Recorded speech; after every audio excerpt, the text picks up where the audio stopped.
오늘 하나님 말씀은 신약성경 야고보서입니다. 야고보서 1장 19절부터 27절입니다. 야고보서 1장 19절부터 27절입니다. 제가 여러분들을 위해 읽어드리겠습니다. 하나님의 말씀을 들으십시오. 내 사랑하는 형제들아, 너희가 알지니 사람마다 듣기는 속히 하고 말하기는 더디하며 성내기도 더디하라. 사람이 성내는 것이 하나님의 의를 이루지 못함이라. 그러므로 모든 더러운 것과 넘치는 악을 내버리고 너희 영혼을 능히 구원할 바 마음에 심어진 말씀을 온유함으로 받으라. 너희는 말씀을 행하는 자가 되고 듣기만 하여 자신을 속이는 자가 되지 말라.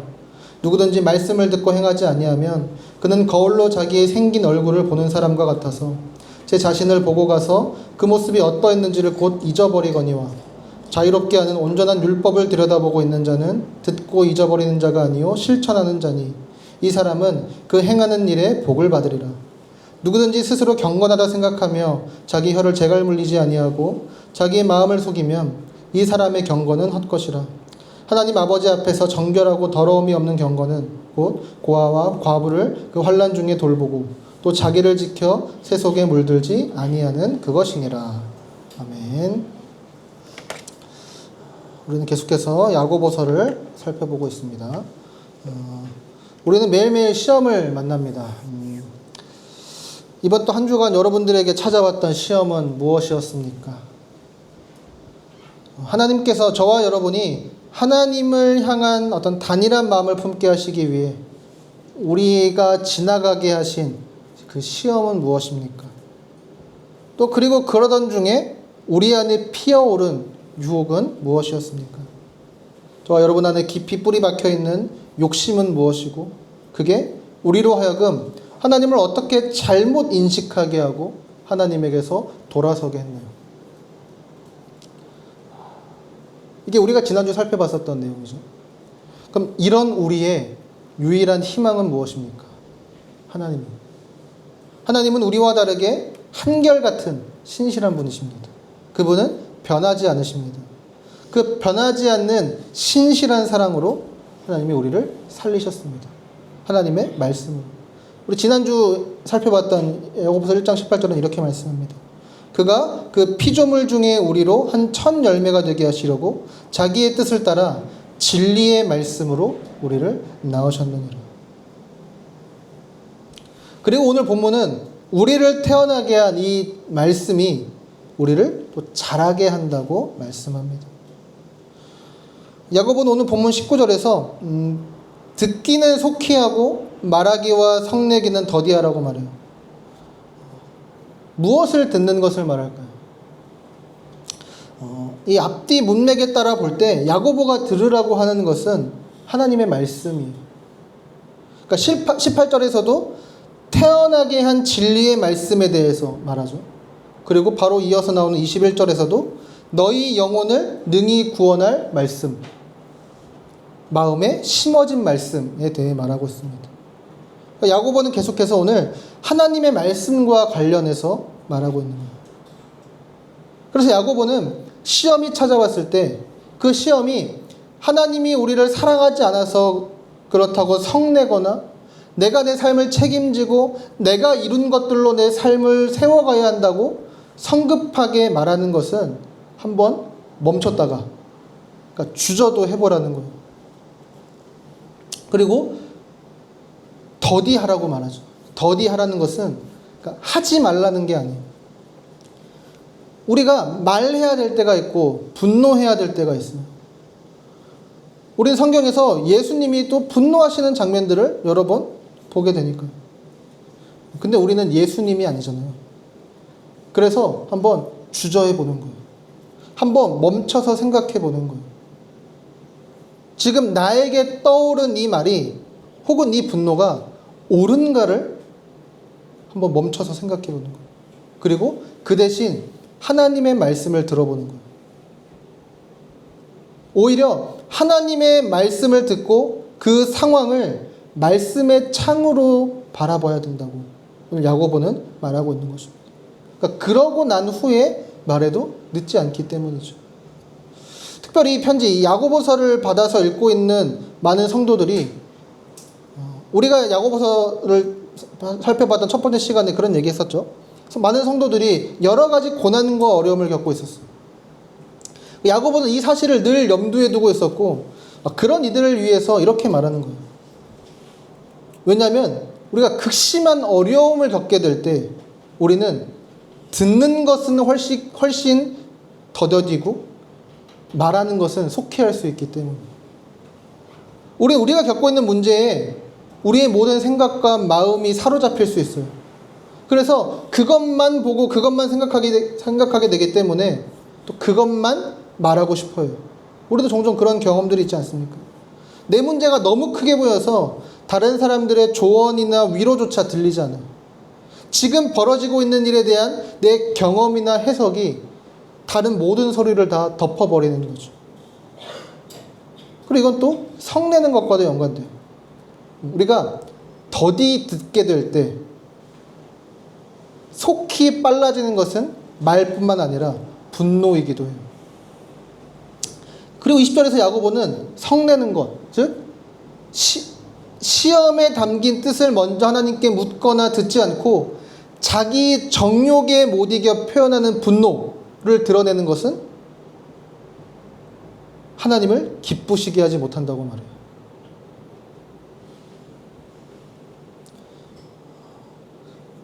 광주 소망교회에서 목회하시는 박대영 목사님이라는 분이 이 야고보서 주석을 썼는데 거기서 이렇게 말해요.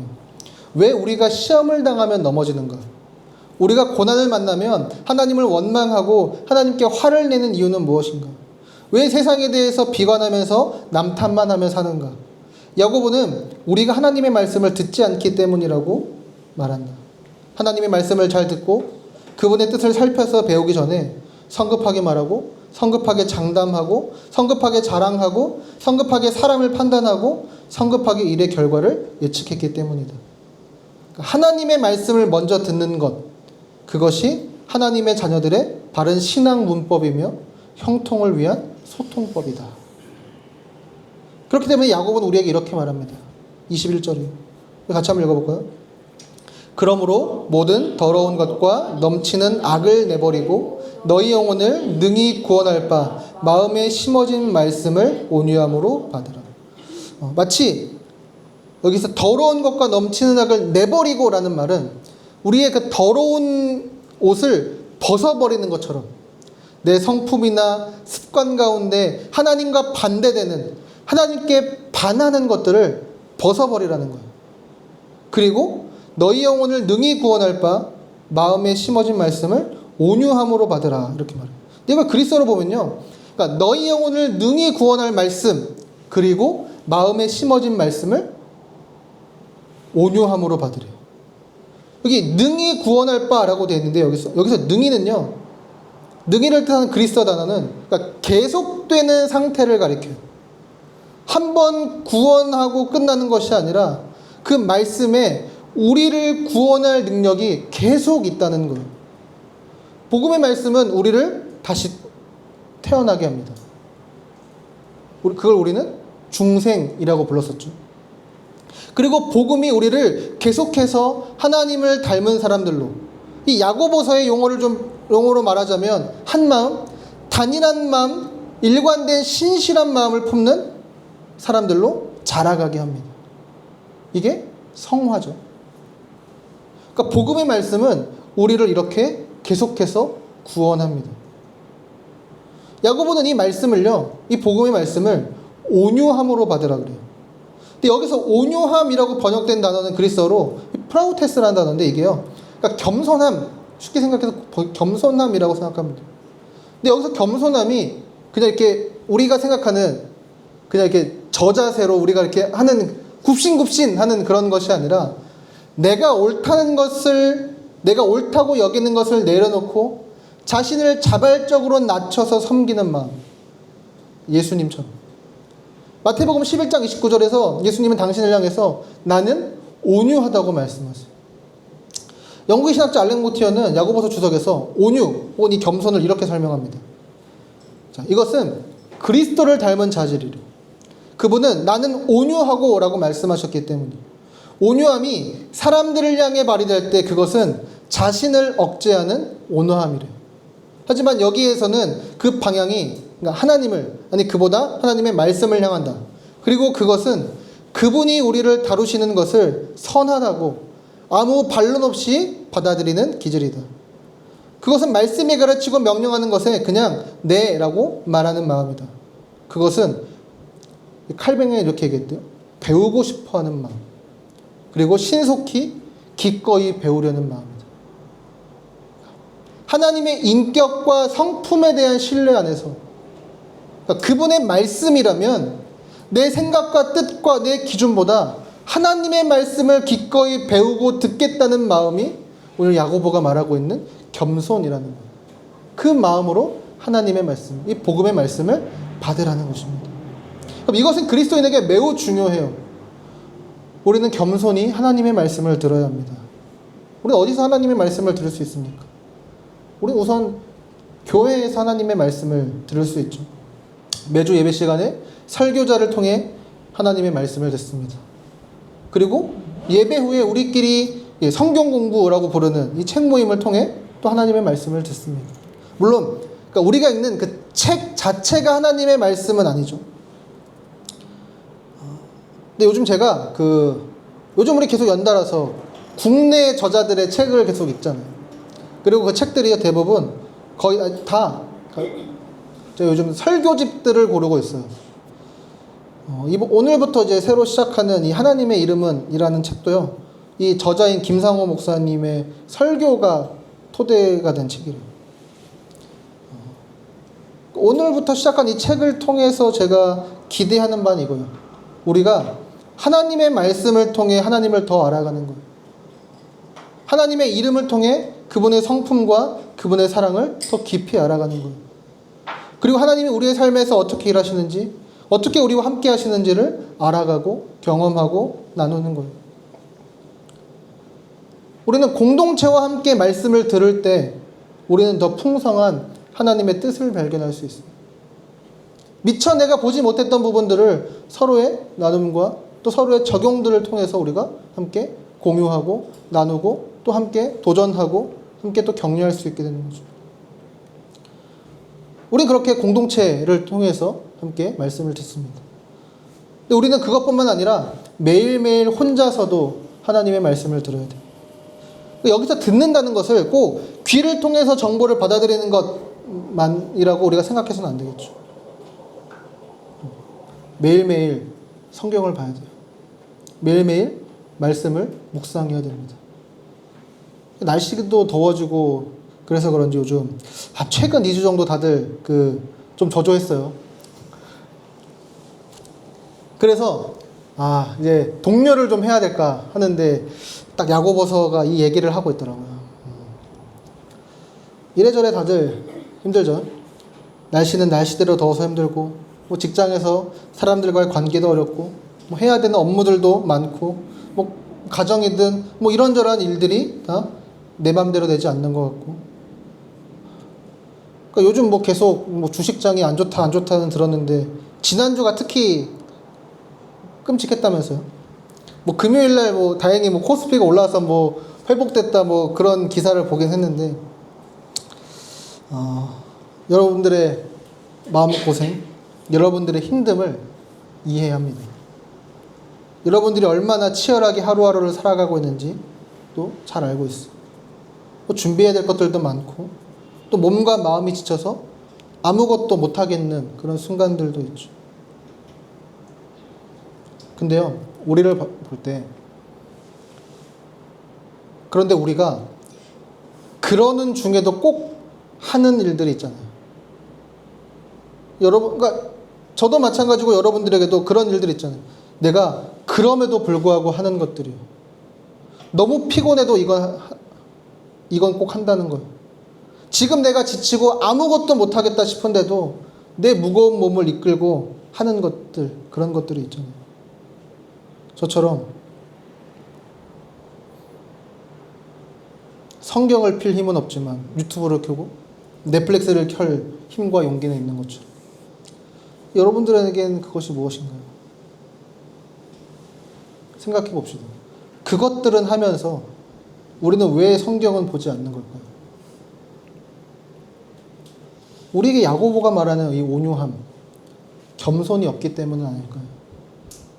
왜 저는 핸드폰으로 넷플릭스 누를 힘은 있지만 왜 핸드폰으로 가피플 성경을 누를 힘은 안 나는 것입니까? 겸손이 없기 때문이죠. 하나님만이 제게 참된 안식을 주시는 분임을 믿고 신뢰하기보다 넷플릭스에 인기 있는 드라마가 저를 더 쉬게 한다고 믿기 때문이겠죠. 말씀을 듣는 것보다 제가 말하는 대로 따르는 게 더 옳다고 생각하기 때문이겠죠. 아까 내 생각과 내 뜻과 내 기준보다 하나님의 말씀을 기꺼이 배우고 듣겠다는 마음이 겸손이라고 했잖아요. 그렇다면 그 반대는 뭐예요? 교만이죠. 성경을 펼지 않는 것은 어떤 의미에서 성실하지 않아서가 아니라 우리가 교만하기 때문이에요. 그런데 오늘 야고보는요, 우리한테 교만한 사람이 되지 말라고 이야기하는 게 아니에요. 막 정신 차리라고 잔소리하라는 것도 아니에요. 오히려 우리에게 이렇게 말합니다. 그냥 온유함으로 받으라고. 우리에게 필요한 것은 더 굳게 결심하는 게 아니에요. 야고보는 오늘 21절에서 이 말씀을 심어진 말씀이라고 말해요. 그러니까 우리 밖에 있는 어떤 낯선 것이 아니라는 뜻이죠. 하나님이 우리를 낳으실 때 쓰신 그 말씀이 이미 우리 안에 심겨져 있대요. 그래서 우리가 성경을 펴는 것은요, 그러니까 나를 살게 한 그것에게로 다시 돌아가는 일이에요. 여러분들이 이런저런 일들로 지쳐있다면 더더욱 필요한 것은 하나님의 말씀을 듣는 일입니다. 우리가 힘이 남아서 말씀을 듣는 게 아니에요. 말씀을 들을 때 힘이 생깁니다. 우리가 힘이 남아서 밥을 먹고 공기를 마시는 게 아닌 것처럼 밥을 먹고 공기를 마셔야 힘이 생기듯이 우리는 말씀을 들어야 합니다. 말씀이라는 창을 통해서 우리가 일을 하는 명분과 동력, 우리가 가족과 하나님이 나에게 맡겨주신 사람들을 사랑해야 할 용기와 능력, 삶에서 우리에게 필요한 모든 이유와 힘을 우리가 말씀을 통해서 볼 수 있게 되는 거예요. 그럼 매일매일 묵상하세요. 틴킬러 목사님은 이 온유하게 말씀을 받는다는 것을요, 실제로 공부하고 암송하고 씨름하고 시간을 들여서 생각하는 것을 포함한다고 말해요. 매일매일 말씀을 겸손히 받으십시오. 그것을 위해서 시간을 정해야 돼요. 시간을 정하지 않으면, 그러니까 남는 시간에 해야지 하게 되는데 우리에게 남은 시간은 절대 오지 않습니다. 시간을 내서 충분한 시간을 통해 깊이 묵상하십시오. 묵상집에 있는 질문에 고민해보고 이 질문이 마음에 안 들면 여러분들이 느끼고 여러분들이 묵상한 것들을 정리해보세요. 나를 더 깊이 보기도 하고 말씀이 가리키는 우리의 상황이나 문제와 그것을 연결해보고 그것을 해결하시기 위해 자신을 내어주신 예수 그리스도를 계속해서 깊이 묵상해보세요. 계속해서 우리의 문제, 우리의 삶과 연결해서 보세요. 우리를 태어나게 한 이 말씀이요, 반드시 우리를 자라게 할 것입니다. 우리가 이 세상을 살아가게 할 모든 동력, 모든 용기, 그것을 여러분 이 세상에 있는 가치 속에서 우리가 발견할 때 우리는 결코 그것을 찾을 수 없을 거예요. 진리의 말씀이시. 그런데 복음의 말씀을 여러분 묵상하십시오. 계속 들으십시오. 겸손히 받으십시오. 이어서 야고보는 22절에서 이렇게 말해요. 너희는 말씀을 행하는 자가 되고 듣기만 하여 자신을 속이는 자가 되지 말라. 야고보는 더 나아가서 듣기만 하지 말고 말씀을 행하는 자, 순종하는 자가 되라고 말해요.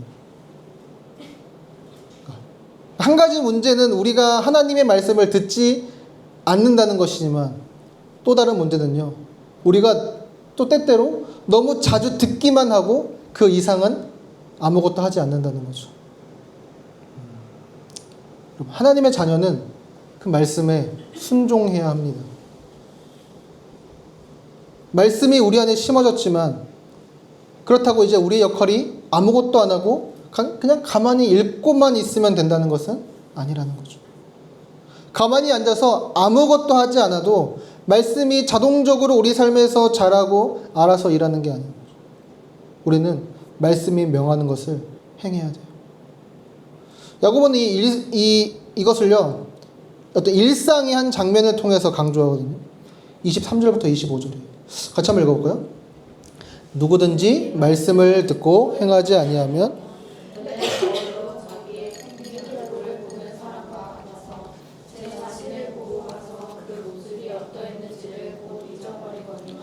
자유롭게 하는 온전한 율법을 들여다보고 있는 자는 듣고 잊어버리는 자가 아니요 실천하는 자니 이 사람은 그 행하는 일에 복을 받으리라. 야고보는 이 거울을 보는 것에 비유해서 설명해 주는데요. 말씀을 바라볼 때마다 우리는 거울로 자기 얼굴을 보는 사람과 같아요. 여기서 중요한 건 우리가 무엇을 보았는지가 아니라 거울을 본 결과로 어떤 행동을 하느냐예요. 예를 들어 보면 이런 거죠. 하루를 시작하려고 밖에 나가기 전에 여러분 뭐 이렇게 거울 보잖아요. 거울을 봤는데 내 상태가 엉망이야. 막 이빨에 고춧가루 껴있고, 막 내가 막 카라티 입고 있는데 이거 막 뒤집어져 있고, 최근에 거울 아니고 설교 쇼츠 편집한다고 설교 영상을 봤는데 내 머리가 뭐 이렇게 돼 있더라고. 막 왜 아무도 말 안 해줘? 자, 이런 문제를 발견한 뒤에는 뭘 해야 돼요? 양치를 하든지 옷을 똑바로 입든지 머리를 정돈하는 거죠. 그러니까 이게 우리가 거울을 사용하는 이유예요. 거울은 문제를 보여주고 우리는 그것을 즉시 바로잡습니다. 그러니까 거울을 보고 갔다가 자기 모습이 어떠했는지 곧 잊어버리는 사람이 되는 것은 어리석은 거죠. 그대로 나갔다가 사람들 앞에 창피당할 모습이, 그러니까 창피당할 모습이라는 것을 깨닫고도 우리는 그것을 그냥 지나치지 않아요. 그렇게 한다는 것은 그러니까 거울을 본 의미가 없는 거니까. 그러니까 하나님의 말씀은요, 거울과 같은 영향을 우리에게 줘야 돼요. 말씀이 우리에게 보여주는 것을 보고 즉시 행동해야 합니다. 거울과 같이 하나님의 말씀은 우리의 실제 모습을 보여줘요. 히브리서 기자는 이것을요, 하나님의 말씀을 좌우의 날선 검이라고 말하기도 합니다. 그러니까 말씀을 읽을 때 말씀이 그러니까 우리를 베어서 그러니까 우리 안에 있는 것들을 적나라하게 다 보여주는 거예요. 성경을 읽을 때마다 일어나는 일 가운데 하나는 성경이 우리에게 우리 자신을 보여준다는 거예요. 이런 얘기 많이 했잖아요. 복음은 우리에게 항상 두 가지를 가르쳐 준다고요. 하나는 뭐예요? 우리가 내가 생각했던 것보다 내가 훨씬 더 끔찍한 죄인이라는 사실을 보여주죠. 말씀이 우리에게 그것을 적나라하게 지적해 주는 거예요. 그러면 우리는 거기서 그대로 멈춰서는 안 되죠. 저는 최근 몇 년 전까지도 좋은 믿음이란, 그러니까 신학적인 지식을 많이 알고 성경의 내용을 잘 이해하고 있는 것이라고 믿었어요. 그래서 저의 설교는 그걸 보여주고 뽐내는 자리가 되는 거죠. 그렇게 저는 제가 믿음이 좋은 사람이라고 생각했어요. 근데 22절에서 야고보가 말하는 것처럼 결국 그것은 듣기만 하여 자신을 속이는 자가 되는 거죠. 23절에 보면 그는 거울로 자기의 생긴 얼굴을 보는 사람과 같아서 라고 말하잖아요. 여기서 보는이요, 그냥 슬쩍 보고 지나가는 정도가 아니라 깊이 들여다보고 또 보는 걸 의미해요. 그러니까 저는 그렇게 성경을 들여다보고 신학책들을 보면서 또 잊어버리는 거죠. 그러다가 그러니까 복음에 대해 다시 눈을 뜨게 된 이후에 그러니까 내가 사랑하는 하나님을 슬프시게 하는 사람에서 벗어나서 그러니까 그분을 닮아가는 사람이 되고 싶다는 열망을 갖게 됐어요. 그러니까 내가 순종으로 하나님께 받아들여지기 때문에 순종하는 것이 아니라, 물론 이 모든 것이 하나님의 은혜로 이루어지는 것이지만 동시에 그러니까 나도 하나님과의 그런 친밀함을 위해서 내가 할 수 있는 것들을 더 하고 싶어졌어요. 근데 사실 뭘 어떻게 해야 될지를 모르겠는 거예요. 그래서 이제 또 제가 할 수 있는 게 성경을 읽고 묵상하고 또 그 복음을 하나님이 나에게 맡겨주신 사람들에게 잘 보여주고 가르쳐주는 것이라고 정도까지 생각했었어요. 그러면서 이제 저에게 있어서 한 단계 더 올라간 게 요즘 우리가 이제 요즘 들어서 하고 있는 데일리 미션 같은 것들이, 저는 그런 건 굉장히 인위적이고 이거는 개혁주의와 개혁신학과 어울리지 않는 거야 라고 생각했어요. 근데 이게 우리가 주일에 아무리 말씀을 잘 들었어도 성경 공부를 하고 나서 결단하는 것들이 있다 하더라도 듣는 것에서 끝난다면, 그러니까 이게 그냥 거울을 보고 잊어버리게 되는 거예요. 근데 물론 실패하는 날들도 분명 있지만 우리가 매일매일 그런 미션들을 하면서 말씀을 행하는 삶을 지속적으로 반복하고 연습하고 훈련하는 거예요. 하나님은 그 방법을 사용하셔서 우리를 자라게 하시는 거예요. 그 말씀으로, 말씀을 듣고 그 말씀에 순종하는 그것을 사용하셔서 우리를 자라게 하시는 거죠. 그리고 야고보는 이 순종이 우리에게 진정으로 좋은 것임을 말합니다. 25절에 보세요. 자유롭게 하는 온전한 율법을 들여다보고 있는 자는 듣고 잊어버리는 자가 아니요 실천하는 자니 이 사람은 그 행하는 일에 복을 받으리라. 그러니까 25절을 좀 더 풀어서 얘기해 보면, 자유롭게 하는 온전한 율법을 그러니까 면밀히 들여다보고 그것과 함께 계속해서 머무르는 사람은 듣고 잊어버리는 사람이 아니라 실천하는 사람이라는 거예요. 그리고 이 순종하는 사람이요 복을 받는다고 말해요. 근데 성경에서 복은 하나님과 함께하는 거예요.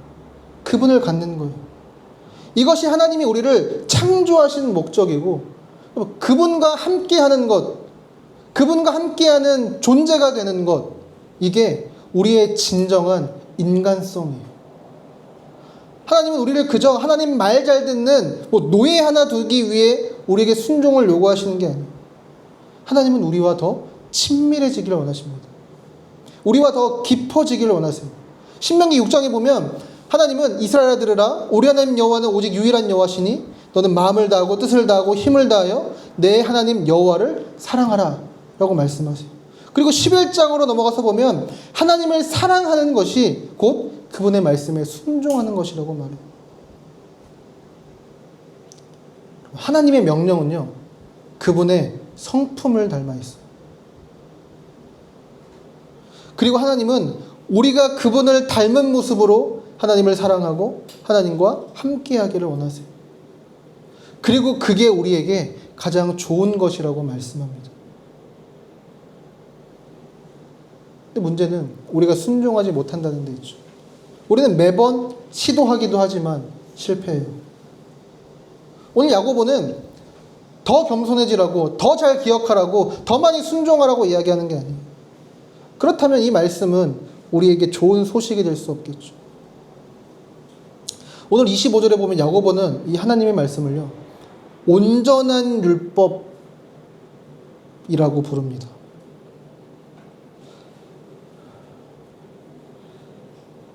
사람 중에 율법을 완벽하게 지킨 사람이 있습니까? 신명기 6장 4절부터 5절의 말씀처럼 우리는 마음과 뜻과 힘을 다해 하나님을 그렇게 사랑하고 있나요? 우리는 매번 실패하죠. 마음을 다하기는커녕 늘 마음이 나뉘는 우리는 보게 됩니다. 그런데 그런 분이 한 분 계셨죠. 우리와 똑같이 사람으로 오셔서 우리가 살아야 했던 그 삶을 사신 분. 마태복음 11장 29절에서 예수님은 스스로를 나는 마음이 온유하고 겸손하니 라고 말씀하세요. 예수님을 철저하게 하나님 편에서 생각하세요. 하나님을 따르십니다.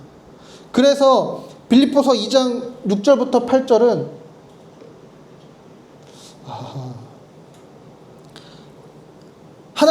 예수님께서 하나님께 죽기까지 복종하셨다고 말씀해요. 겟세마네 동산에서 홀로 하나님께 기도하실 때도 예수님은 내 원대로 하지 마옵시고 아버지 원대로 하옵소서 라고 기도하셨습니다. 늘 듣기보다 말하고 성내기를 속히 하는 우리와 달리 예수님은 십자가 앞에서도 하나님께 듣기를 속히 하셨습니다. 그분에게는 두 마음이 없었어요. 마음을 다하고 뜻을 다하고 힘을 다해 아버지를 사랑하셨습니다. 끝까지요. 우리에게 요구되는 그 온전한 순종을 예수님이 우리 대신 먼저 사신 것입니다. 그리고 그것 때문에 우리에게 이 율법은요 이제 다른 게 돼요. 야곱은 이걸 자유롭게 하는 온전한 율법이라고 불러요. 그러니까 이상한 말이잖아요. 우리에게 율법은 보통 자유를 빼앗는 거, 자유의 반대말처럼 여겨지는 거. 하라, 해라, 뭐 하지 마라 이렇게 묶어두는 것처럼. 여러분 십계명이 어떻게 시작합니까? 나는 너를 애굽 땅 종되었던 집에서 인도하여 낸 내 하나님 여호와니라. 그러니까 명령이 나오기 전에 구원이 먼저 선포되죠. 하나님은 이 율법을요 구원받는 방법으로 주신 게 아니에요. 이미 구원받은 사람들이 어떻게 살아야 되는지, 어떻게 하나님을 더 닮아가야 되는지를 알려주시는 거죠. 이 순서 자체가 복음인 거죠. 그리고 순종할수록 우리는 하나님이 지으신 우리 자신에게 더 가까워져. 그러니까 원래 인간성에 더 가까워져요. 물고기가 물속에 있을 때만 자유로운 것처럼. 물고기는 물 안에 살도록 지어졌잖아요. 물 밖으로 나가는 건 물고기에게 해방이 아니라 죽음이에요. 우리에게도 그렇습니다. 하나님의 말씀을 따를수록 우리는 우리답게 돼요. 그리고 그게 우리에게 주어지는 진정한 자유가 되는 거죠. 그래서 우리는 받아들여지기 위해 더 큰 무언가를 하기 위해 순종하지 않습니다. 이미 받아들여졌고 이미 사랑받고 있기에 우리도 사랑하기로 결단하는 거죠. 그리고 우리를 돌아봅시다. 이번 한 주 우리는 또 실패했습니다. 우리는 때때로 듣기보다 먼저 말하고 먼저 성내기를 했습니다. 하나님께 귀 기울이보다 내가 원하는 대로 우리는 살았습니다.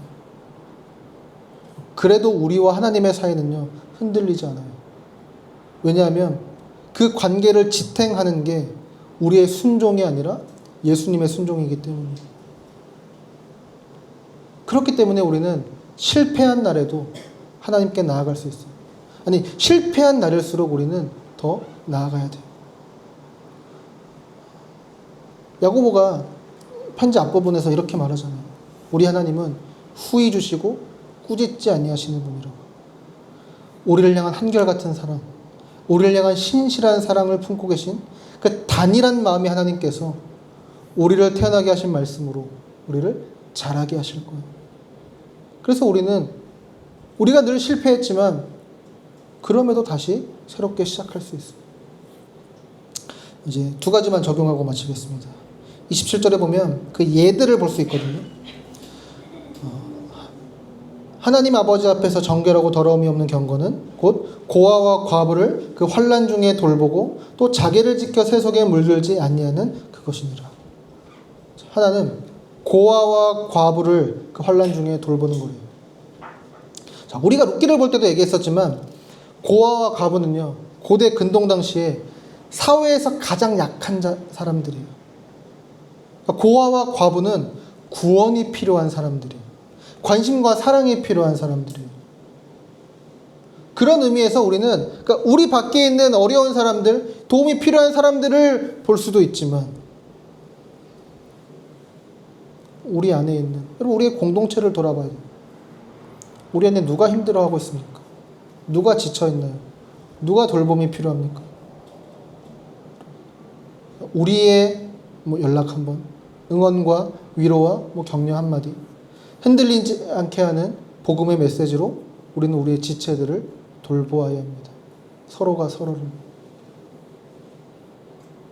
이게 야고보가 말하고 우리가 해야 하는 순종의 하나인 거죠. 우리가 계속해서 서로 말씀을 들을 수 있도록 서로에게 격려하고 위로하고 또 권면하고 또 어려움 가운데 있는 도움이 필요한 지체들을 돌아보고 함께 기도하고 이게 격려하는 것. 이게 야고보가 말하는 고아와 과부를 그 환난 중에 돌보는 것인 거죠. 그리고 또 하나는 세속에 물들지 않게 자신을 지키는 것. 이 말은 그러니까 세상의 가치와 목소리 그리고 나의 기분과 감정이 휘둘리는 대신에 하나님의 말씀이 우리의 기준이 되게 하라는 거예요. 이걸 어떻게 할 수 있습니까? 24절 25절에 보면 야고보가 이렇게 말해요. 제 자신을 보고 가서 그 모습이 어떠했는지를 곧 잊어버리거니와 자유롭게 하는 온전한 율법을 들여다보고 있는 자는 듣고 잊어버리는 자가 아니요 실천하는 자니 이 사람은 그 행하는 일에 복을 받으리라. 여러분, 잊어버리는 사람은 거울을 보고 그냥 가요. 말씀을 듣고 내가 이렇게 살아야겠다 생각해요. 근데 그저 보고 가면 이걸 잊게 돼요. 그래서 팀 켈러 목사님이 이렇게 얘기하더라고요. 우리에게 필요한 건 뭐냐면요. 거울을 가지고 가야 됩니다. 무슨 뜻이냐면 말씀을 그냥 단회적인 것으로 그냥 보고 휘발되게 하는 것이 아니라 계속 내 곁에 둬야 된다는 거예요. 계속 봐야 돼요. 계속 더 바라보고 계속 더 깊이 봐야 돼요.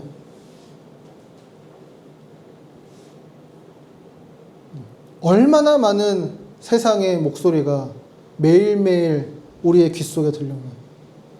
얼마나 많이 우리 마음속에서 우리가 말합니까?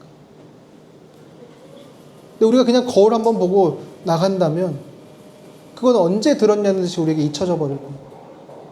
그래서 그걸 가지고 나가야 돼요. 계속해서 그 말씀을 우리가 붙잡아야 돼요. 그 말씀 자체이신 우리 주 예수 그리스도를 바라봅시다.